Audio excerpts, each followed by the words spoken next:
Hi കൂട്ടുകാരെ, സെലിൻ ബ്ലോസിലേക്ക് സ്വാഗതം. ഇന്നൊരു കത്രിക്ക എടുത്തിട്ടുണ്ട്. അപ്പോൾ ഇത് വെച്ചൊരു റെസിപ്പി നോക്കാം. ഇതുപോലെ ഒരു വലിയ ഒരെണ്ണമാണ് എടുത്തിരിക്കുന്നത്.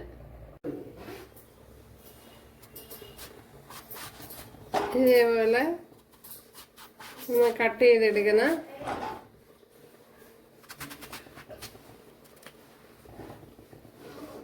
എന്നിട്ട് ഇതേപോലെ തിരിച്ച് മറിച്ച്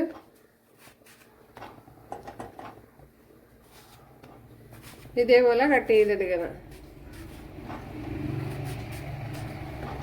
കണ്ടല്ലേ? അപ്പോഴെല്ലാം ഇതേപോലെ കട്ട് ചെയ്തെടുക്കാം. ഇത്രയുണ്ട്. അപ്പോൾ വലിയ ഒരെണ്ണമാണ് അരിഞ്ഞെടുത്തിരിക്കുന്നത്. അപ്പോഴിതൊന്ന് കഴുകിയെടുക്കണം. ഒരു വലിയൊരു കത്തിരിക്കയാണ്, അതുകൊണ്ട് തന്നെ നല്ല കൂടുതലായിട്ടുണ്ട്. ഇതിലേക്ക് വെളുത്തുള്ളി ഇഞ്ചി ചേർത്ത് കൊടുത്തിട്ടുണ്ട്. ഒരു 2 പച്ചമുളക് അതുകൂടെ ചേർത്ത് കൊടുക്കുക.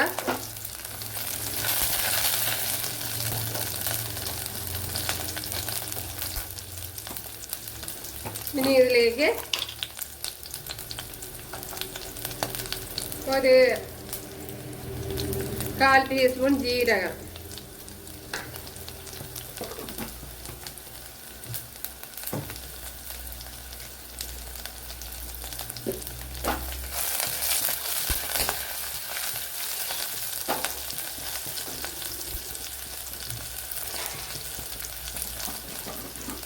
അതേപോലെ ഒരു 1/4 ടീസ്പൂൺ ഉലുവയും കൂടെ ചേർത്ത് കൊടുക്കുക.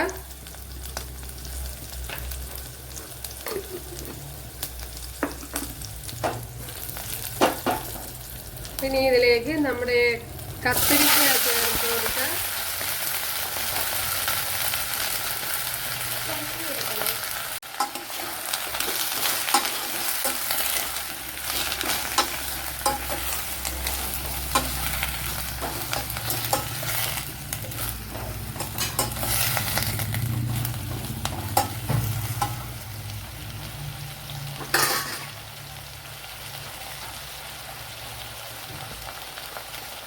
അപ്പോഴും നമ്മുടെ കത്തിരിക്ക ഇടയ്ക്കിടയ്ക്കൊന്ന് അടപ്പ് തുറന്നൊന്ന് ഇളക്കി കൊടുക്കണം.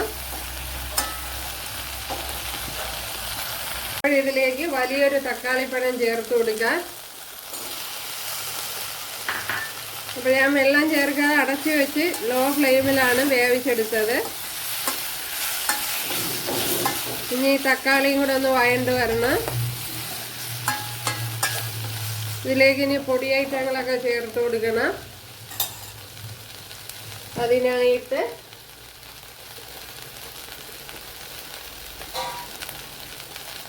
ഒരു ടേബിൾ സ്പൂൺ മല്ലിപ്പൊടി ചേർത്ത് കൊടുത്തിട്ടുണ്ട്. കോറിയാൻഡർ പൗഡർ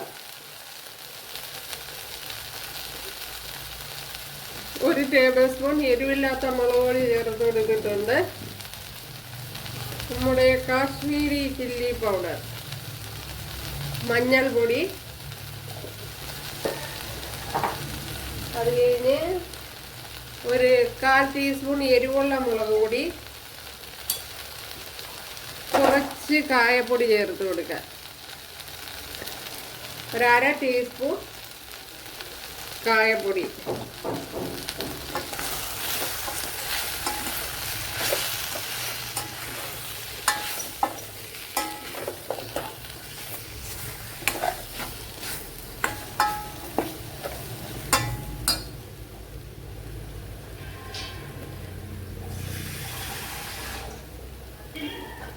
ഇനി ഇതിലേക്ക് കുറച്ച് വെള്ളം ചേർത്ത് കൊടുക്കുക.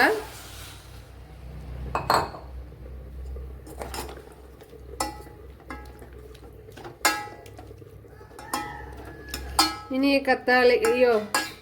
തക്കാളിപ്പഴവും കത്തിരിക്കയൊക്കെ ഒന്ന് വെന്ത് വരണം. അപ്പോൾ ഇതുവരെ നമ്മൾ ഉപ്പ് ചേർത്ത് കൊടുത്തിട്ടില്ല. ഉപ്പും ചേർത്ത് കൊടുക്കണം. അപ്പോഴതൊന്ന് നല്ലതുപോലെ ഒന്ന് വെന്ത് വരണമല്ലോ. അതുകൊണ്ട് കുറച്ച് വെള്ളവും കൂടി ഒന്ന് ചേർത്ത് കൊടുത്തിട്ടുണ്ട്. എന്താ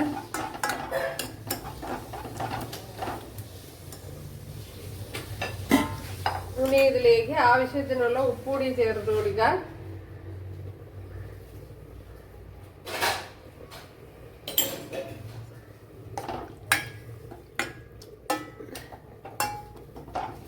ഉപ്പുകൂടി ചേർത്ത് കൊടുത്ത് ഒന്ന് അടച്ചു കൊടുക്കാം. ഇപ്പോഴും ലോ ഫ്ലെയിമിൽ തന്നെ ഒന്ന് അടച്ചു വെച്ചിരിക്കാം. നമ്മുടെ കത്തിരിക്കയും തക്കാളിപ്പഴമൊക്കെ നല്ലതുപോലെ ഉടഞ്ഞ് വെന്ത് വന്നിട്ടുണ്ട്. ഇനി തീ ഓഫ് ചെയ്ത് കൊടുക്കാം. ഇതൊന്ന് തണുക്കണം. ഇതിലേക്ക് ഒരു 2 ഗ്ലാസ് തൈര് എടുത്തിട്ടുണ്ട്. കുറച്ച് വെള്ളമൊക്കെ കൂടെ ചേർത്താണ് എടുത്തിരിക്കുന്നത്. അപ്പോൾ ഇതിലേക്ക് നമ്മുടെ മോര് ചേർത്ത് കൊടുക്കാം.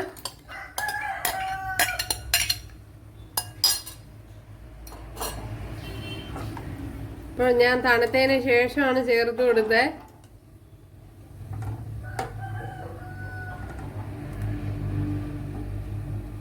എൻ്റെ ചെറിയ ചൂടുണ്ടായിരുന്നു.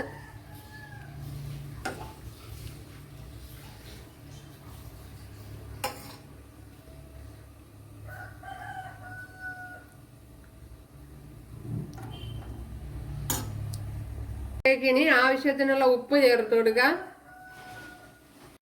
കണ്ടല്ലോ നമ്മുടെ കറി.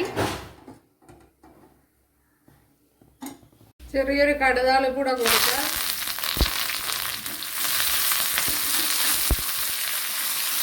ഇപ്പോഴും നമ്മുടെ റെസിപ്പി ഇവിടെ റെഡി ആയിട്ടുണ്ട്.